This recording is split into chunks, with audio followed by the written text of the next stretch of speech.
This is going to be our first ever edition of Today Africa podcast. Our first guest on Today Africa podcast is Emmanuel Kimaro. He is the founder and CEO of Bizzyn in Tanzania, a full-featured business and financial management suite.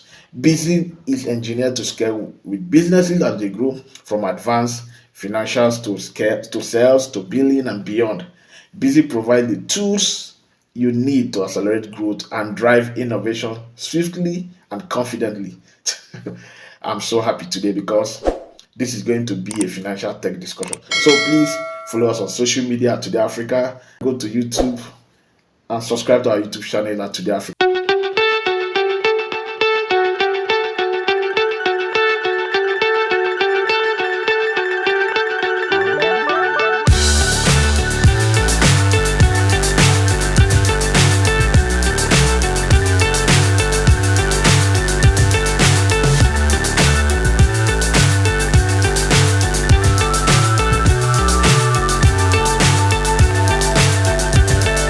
Fly so high, I'm hypnotized.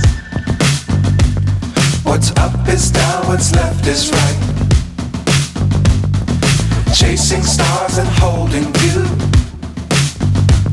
I can't see the end, but we'll see it through.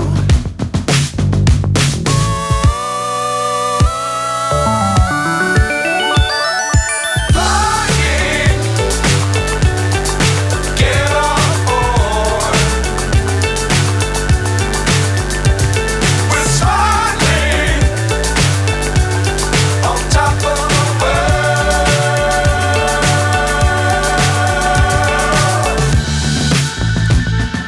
Dangerous times, don't fly too high. Be sure to keep the ground in sight. Fly forever if you keep it tight. Love the world, but keep the sky on your mind. Flying, get on board. We're smiling on top of the world. Flying, get on board. We're smiling on top of the world.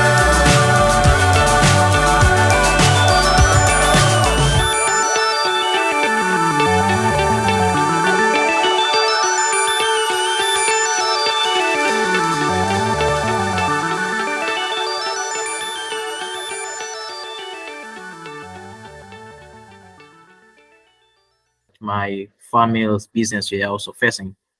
So when I went back to the university, I was actually trying to see how I can elevate, I can solve the problem that Pardon. most of the yeah. So this problem that these companies and other SMEs are facing. So I met with my co-founder Abasi, and then I actually explained to him how things that I faced during my internship and how the business at home the way they are run, and uh, and he also told me the same when he was placed in his internship. Then he actually saw the same. So from there we Okay. started creating something easily to be used by them. So by the time that we finished up our university, we separated for a while, and thereafter I came up with an idea of the project that we actually started at the university. Then I said, Yeah. "Hey man, we needed to implement it now." So we started working on it. So we had a first prototype in 2019, and thereafter we gave it to a few businesses across the country, the different companies that we actually did our internship. So they use it for it was actually for free. We didn't want to, we also was we actually didn't think on commercializing it at that time.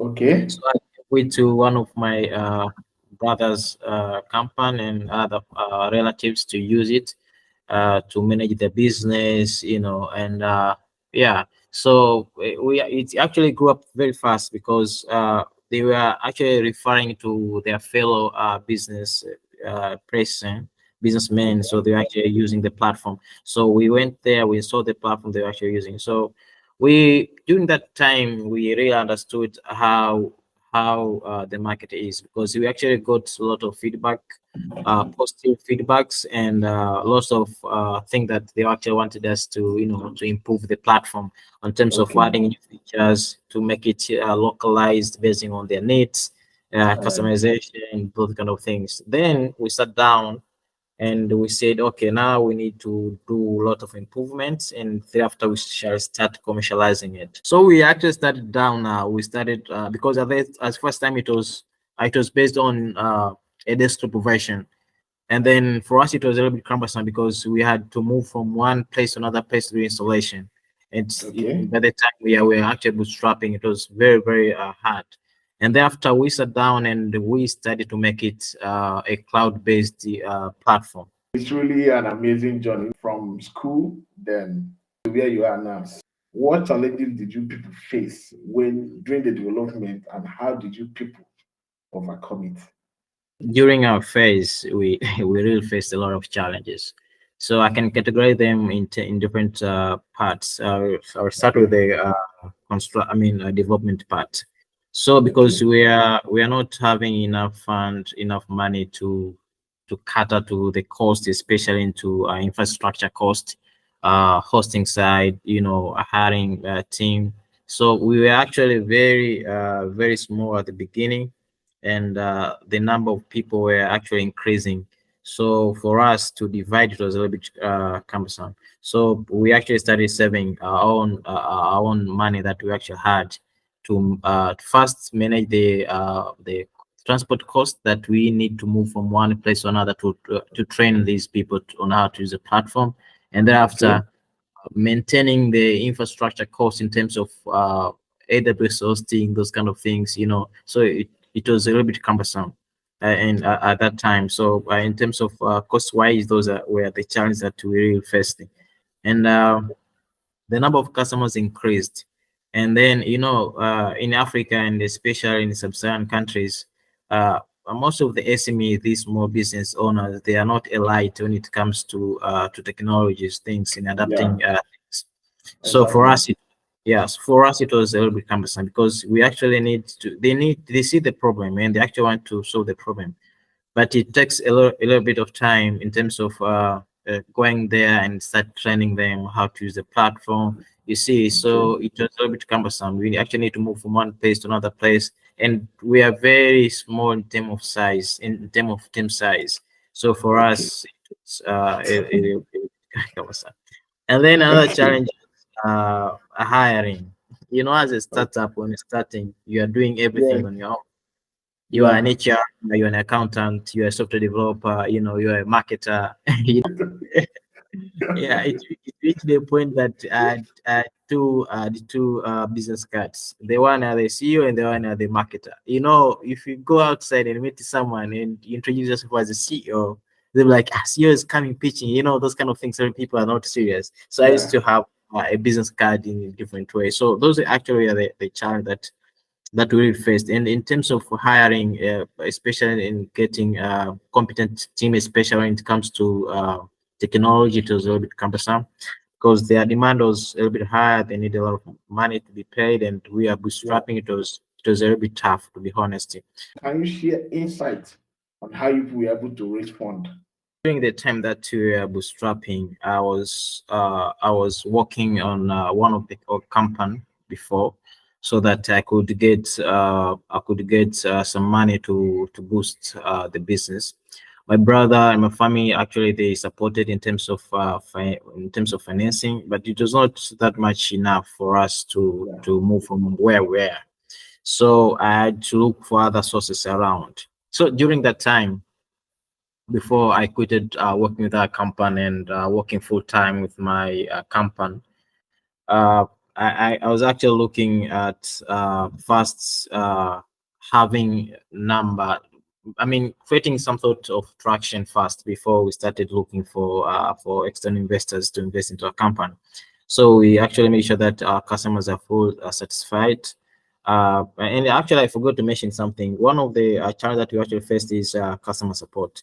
We are very Okay. few, and we actually needed to support. The customers were increasing, and we actually had to support them. So it was a little bit cumbersome.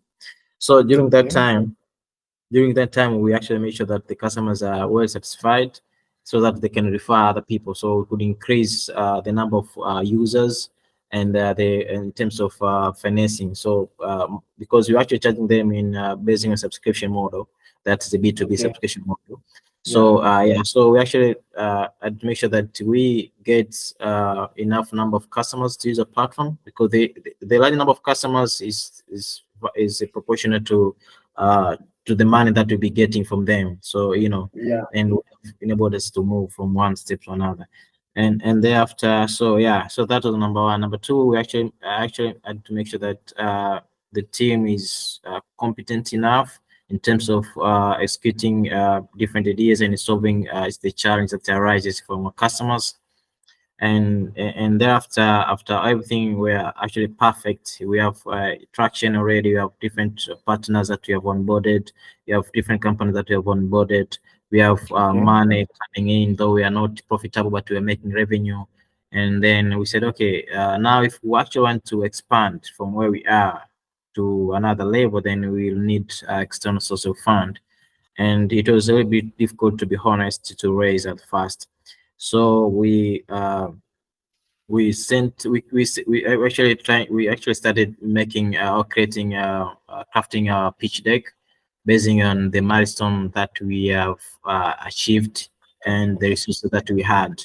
And thereafter, I actually started looking for investors, either angel investors overseas, Yeah. who would have at least helped us to move from where we are to where we actually want to be. Mm. So yeah, so we created a pitch deck, and I actually shared with different investors, different angel investors within the country and across the globe. And then we're actually lucky enough to be among the Adenians Lab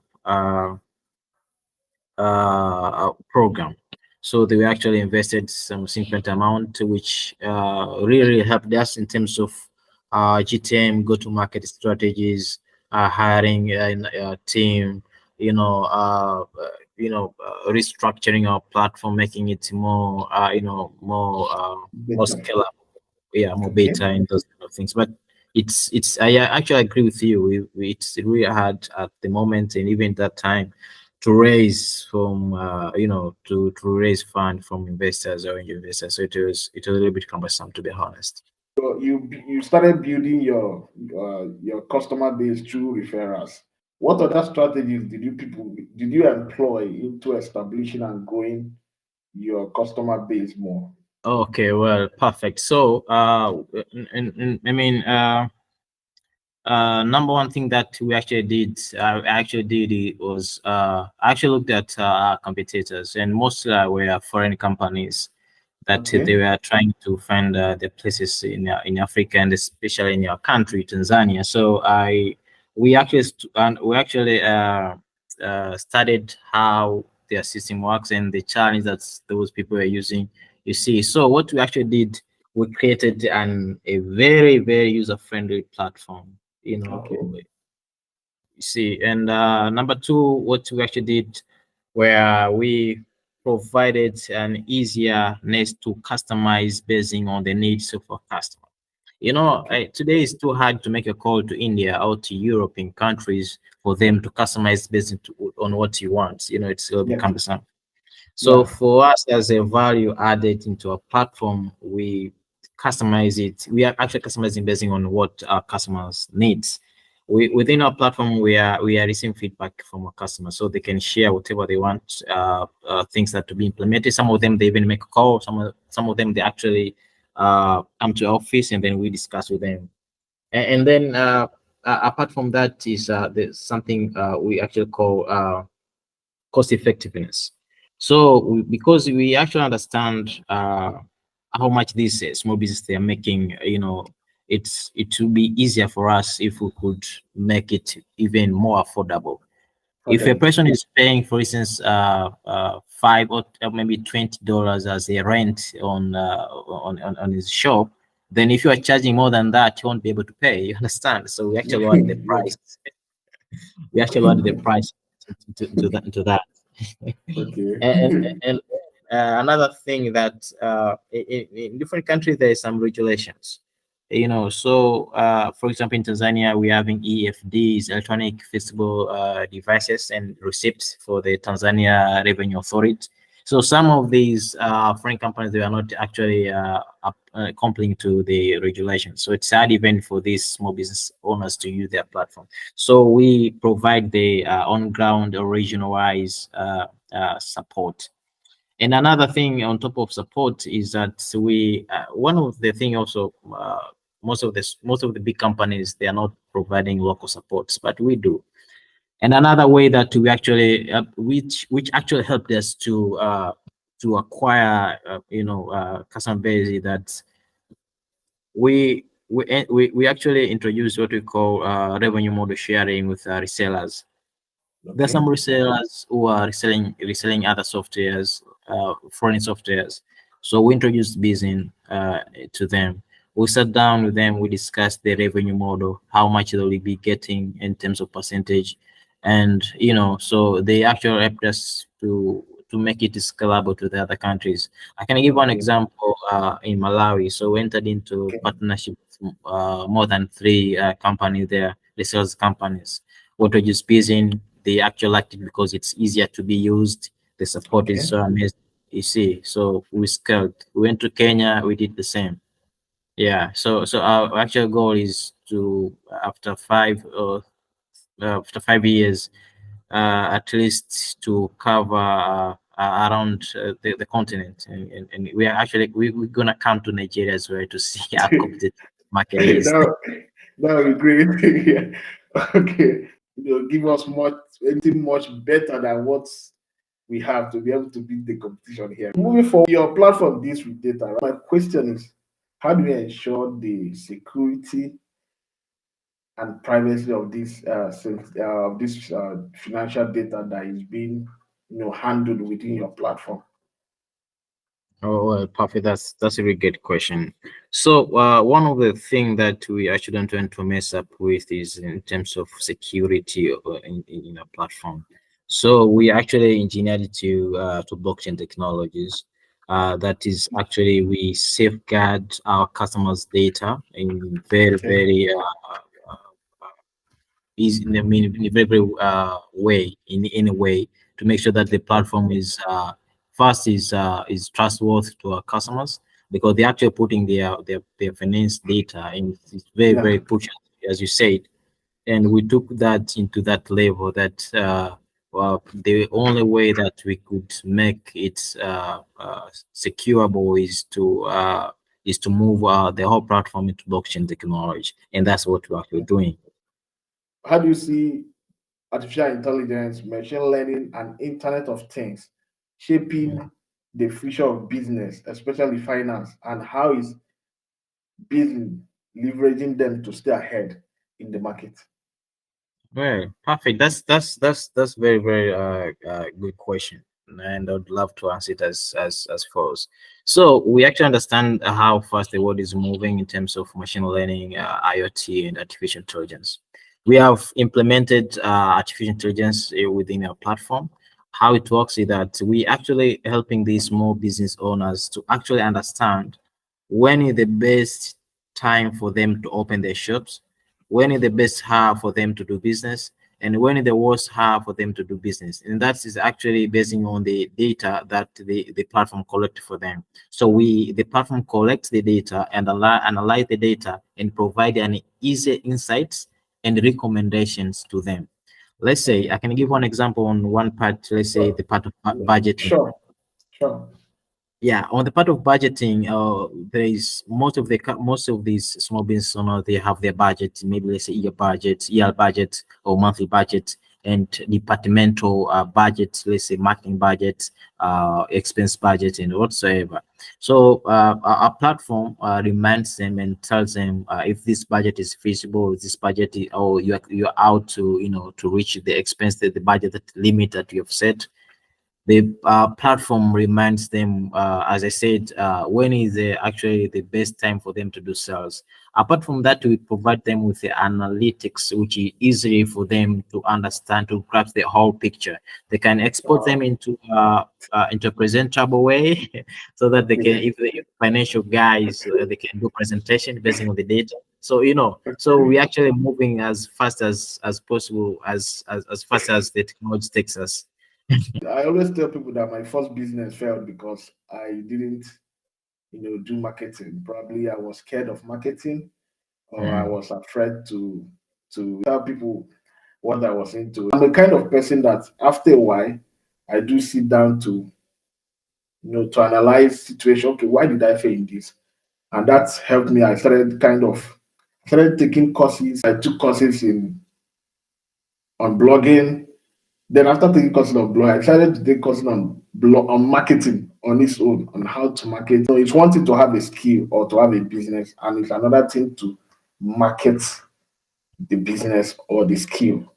So my question is, how do you approach marketing, and can you highlight the tactics that have been successful for your business? Actually, tell people that you may have a very nice product, very nice product, but if you fail to market it, then it's worthless. and Yeah. and and taking that into account, we I sat down with the marketing team. We crafted our GTM go to market strategies. How are we gonna make a platform, a company's business into the world, and how are we gonna make how are we gonna onboard customers. So everyone actually shared whatever they had on their minds, and then we actually came up with a few ways that I believe they can. For us, it actually made a lot of sense. So apart from, we actually had a sales team on ground, Okay. and the reason why we actually had a sales team on the ground for onboarding customers is we actually understand how cumbersome it is for these people, especially in the African market, to understand the importance. We can have a running advert on social medias or whatever, and people can see it. Few of them might click it to understand if they're interested, and Yeah. some of them might be onboarded, but majority of them, they look at it and they'll just move it, as despite the fact that we want we actually understood our customers persona, and who are we actually targeting, and that made a lot of impact for us. So we said, okay, who are going to pay for our system to use? Are the business people? Do they actually be on their offices? We say some of them, they actually is the owner and is actually the person who's on the shop all the time, and some of them, they are not they have the business, but they are not in their business there all the time. So they have hired someone to run either their supermarkets, their shops, or whatsoever. And then, okay, so our solution is going to help these small business owners to have power the financial data, accessing working capital, understanding their stock level, understanding what they're making in a day, because most of them, they're actually using a paper, a pen and paper, a spreadsheet, and all those kind of things, which is a little bit Yeah. cumbersome. So I told them, okay, so we have understood very well our personas, customers' persona, and then let's have a sales team on the ground. Let them go in each and because we have categorized our customer segment into three parts. We have small business owners. They actually the ones who are having shops in the malls, around the malls, retailers, in different industries. Let's say pharmaceutical, fashion, clothing, tiles, construction, those kind of. And then we have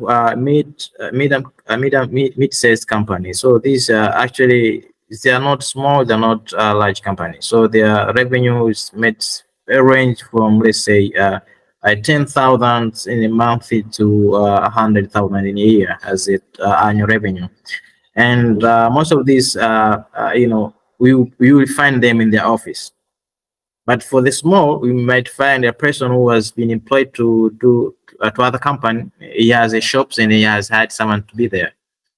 But the large, I mean, the number three categories for the large companies. Now these are the ones with large capex, and you see, and most of the owner, he will find them in the office all the time. So the challenge we are coming to when the sales team goes to the small business, they are not actually finding the owners in their shops, and the person who are the shops or the shop or whatever and the supermarket, they don't want to use the system because they're stealing from their boss, and they feel like, okay, so this, if you bring this, they'll bring some yeah, they'll be okay, I will talk to our boss, blah blah blah, you see, and it's also a bit cumbersome. So for them, we use the adverts. So if for instance I'm the owner of the shop and it's here, okay, I have different business that I'm running, small business that I'm running, and people that think from business, I don't even know the stock level of my product. They normally makes a call to us, and they Okay. request us to go to their shops to train their sales team. You Wow. understand? So Yeah. that was the way. So the sales team also did the same when they went to the medium and the large. The medium and large, there is no problem because most of the owners, you find them into in the office. It's easy to close the deal very fast. The decision is made within a minute if they really need the platform.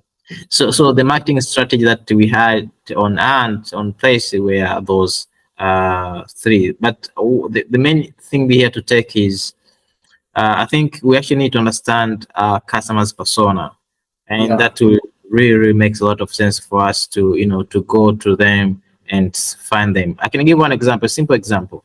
Let's say Okay. we are running. Let's say you're running.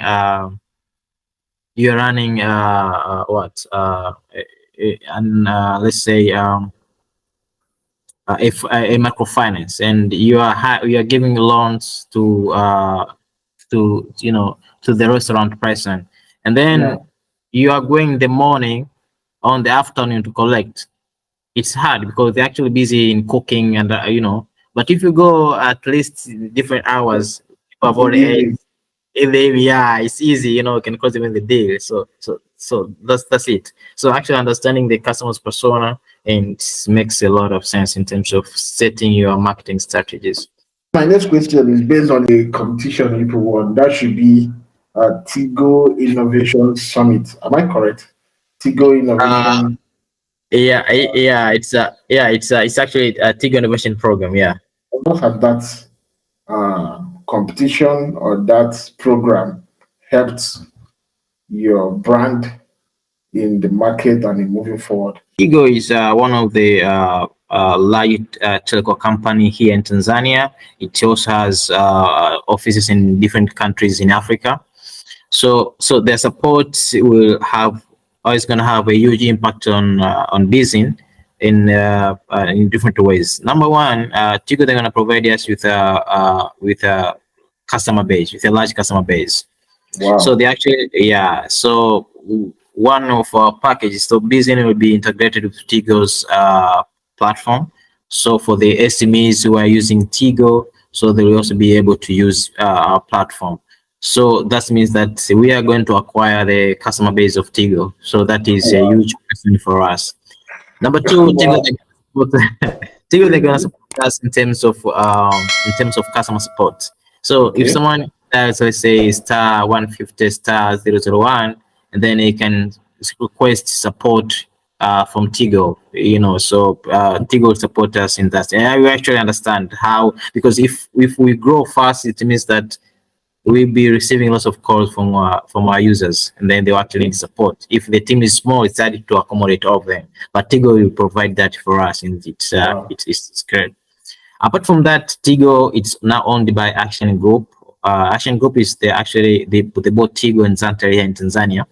So they are also having an investment side. So they also invest in startups. They have Okay. invested in one of the startup here in Tanzania, and we are also in discussion. We are also in discussion for them to also to invest into our company. So yeah, so those things that we actually, I mean, aiming at the support that Tigo will be providing for us. I was thinking that probably maybe a certain amount of money, probably, you know, 50, $100,000. But the support they are giving plus the customer base is something. From what I read about you, you love reading technical articles, engaging in sports and adventure. How do these interests of yours influence your leadership style and decision making within the business context? First of all, I'm a huge fan of Elon Musk. I've read lots of different books. So when I was in when I was in US, I actually went to SpaceX to see, and simply because I really like the way the guy is with thinking, is critical thinking. It's it's something that Yes. has a lot. Honestly, I'm very, very crazy when it comes to ideas and to see them into life. You see, so I actually tell my team every day that we're here to solve every single problem that a small business owner faces, no matter what. So whatever that makes a lot of sense, it does make a lot of sense. We're gonna be seen as the stupidest person, but let's do it as long as it's helped them. It's helped them to take them from one stage to another stage, and that's why I will actually share with you before this year ends. We're coming up with I think we're coming up with something might not be done, of course, but it's something very, very, very huge, and it would be having a huge impact in terms of business, in supporting small business. So it's actually something that we're actually coming up. So me reading different articles and my interest in and how impactful it is into my leadership style is I actually like to see things in a different angle,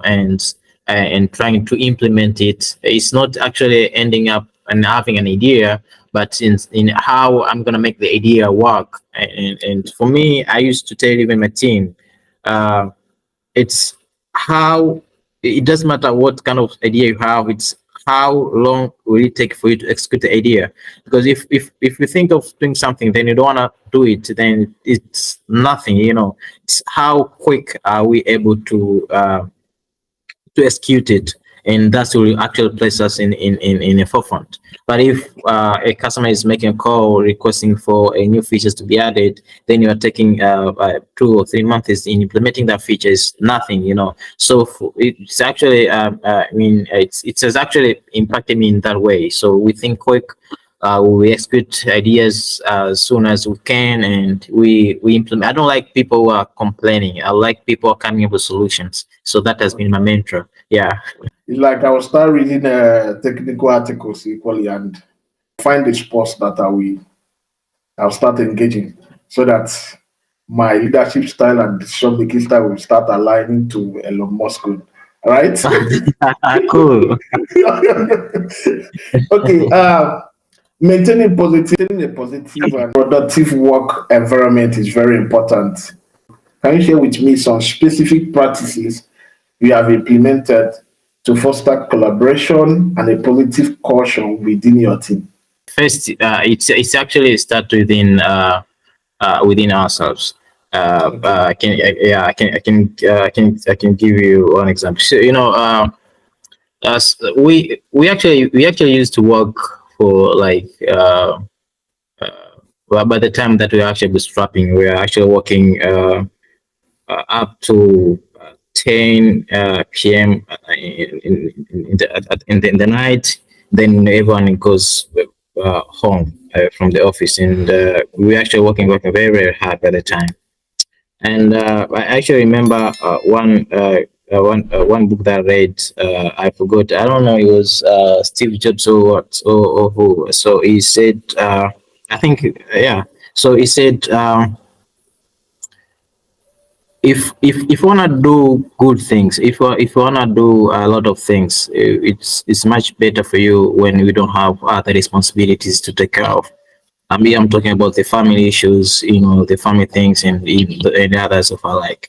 So when we are actually energetic, and you have someone who is actually understanding what you're doing, then add a lot. So for our team to stay productive and maintain that mental health, we actually have different activities that we do. We have uh, team network. We have a team. Sometimes we actually go outside of the office to work. Sometimes we have team picnic, so we have to go to different places to refresh. And sometimes we have boot camps in different part of regions. Like we can stay there for a week. We're actually trying to change the environments, make people have the kind of energy, those things. I'm, I'm coming to Tanzania to join your team. I love that. I'm going for picnic. You're actually welcome. You're welcome. You're welcome. Okay, sorry. Continue. Okay, it's okay, I understand. So I mean, getting the team culture is something amazing, and we make every person understanding what's supposed to be done. It does it without even with minimum of supervision. That's make we win. So I mean, yeah. So team culture is actually everything, and make people to see the bigger picture as a CEO, which adds a lot of value to them. So they feel part and parcel of the company. I love that one that you take your team to other region and all those things, all those kind of things. How is tech revolutionizing the way businesses in Tanzania and in Africa handle their finance? And how does Bizzyn stay ahead of the curve to incorporate the latest advancements? Yeah, I agree with you. So technology has revolutionized the way, and especially in terms of finance, and yeah, we have actually seen lots of new technologies coming up, and yeah. So for us, especially, so let me answer it in general, then I'll base in Bizzyn.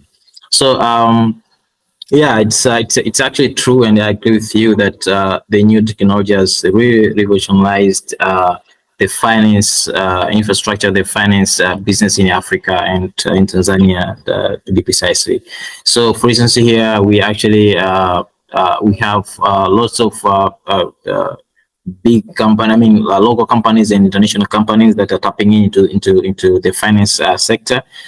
We have seen different companies like DPO, Nala, which is money transferring platform. We have seen different, aggregators for finance, and we have actually seen these most of these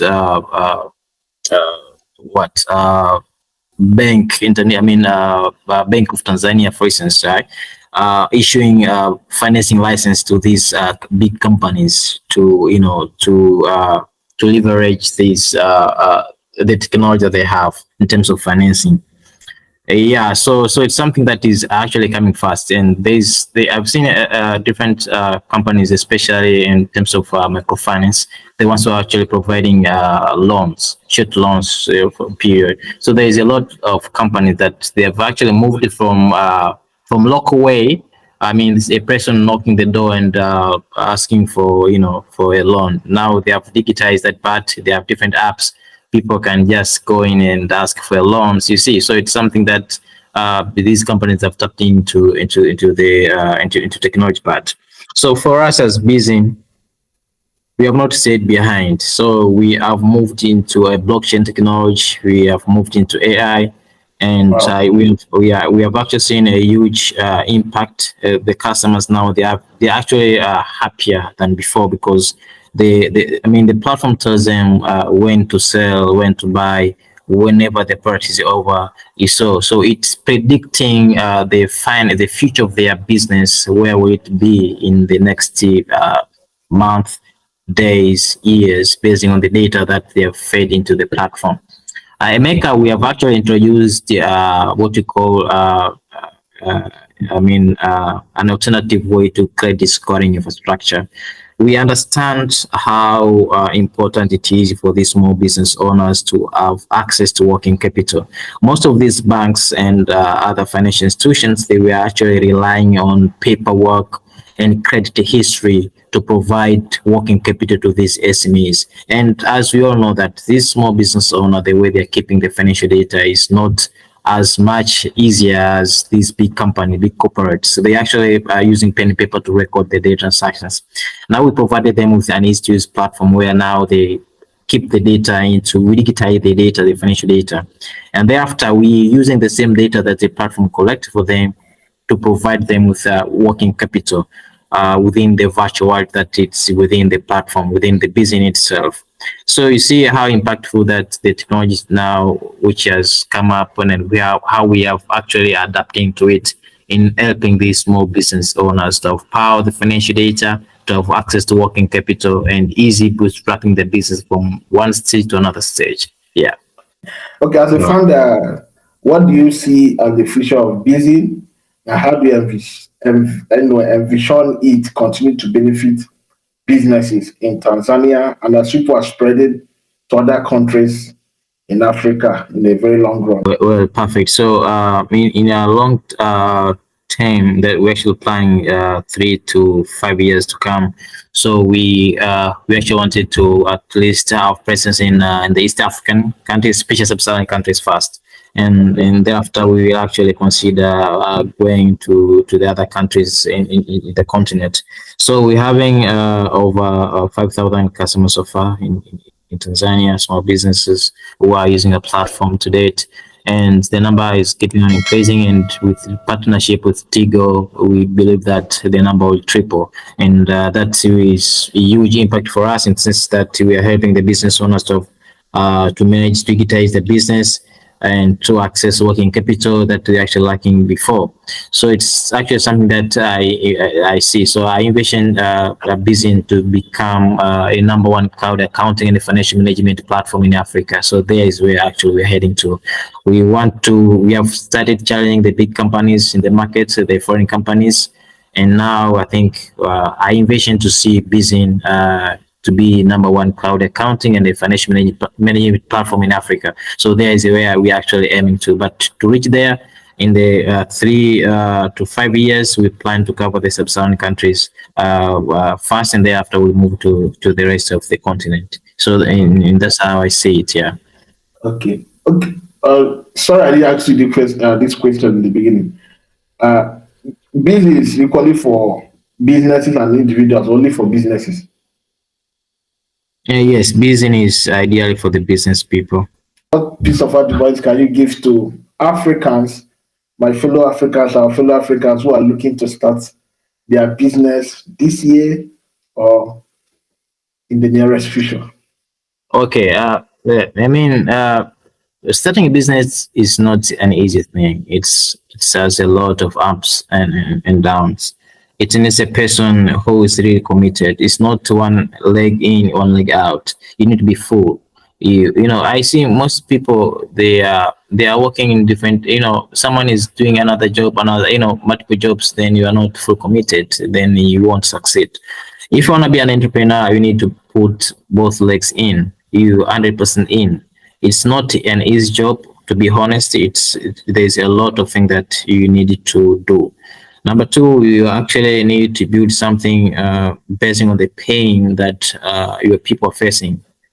Starting a business is not easy. Maintaining the business and understanding the market that you are in, the people who are going to use the platform or the system or the product that you are actually making. That's number two. Number three, keep on. Be consistent. You should not give up and depending on any circumstances. As I said, there's ups and downs. Now you're down, there will be up. Maintaining where you are, it's something which I really advise people to work to tap in, and then keep on building, especially for the ones who maybe on tech, see where the world is moving on, the trends. You see, keep on learning, keep on implementing. You should not be stagnant on only one part that you think. So open your mind, you see how things are done in a different way, and see how you can implement it into a business. That will actually make you aware. And another thing that most people, especially, looks like a trend in Africa, the way I see most, especially maybe startups, they're actually thinking on building something for the investors, and that's a mistake. I'm doing something like I raise money. That's bullshit. Investors are not your customers. So you actually need to build something for your customers. The investor will come later, but your focus should not be on investors. Your focus should be on customers that you're gonna save. And if we make money with the customer that you have, you won't be need investors, you see. And if the investor comes, then even the negotiating terms will be on your favor. But if you are building for the investor, then you are likely to die because it's not something that the customers need. So understanding your customers and build for your customers, improving, listen to your customers, provide support, whenever they need it, provide it, make your solution or your product easier to be used by them, provide support, as I said. Yeah, so you will succeed if you really take those things into consideration. Wow. Wow. Emmanuel, thank you so much for dropping that advice. You just heard from him. Build for your customers and not investors. Emmanuel is the founder and CEO of Bizzyn in Tanzania.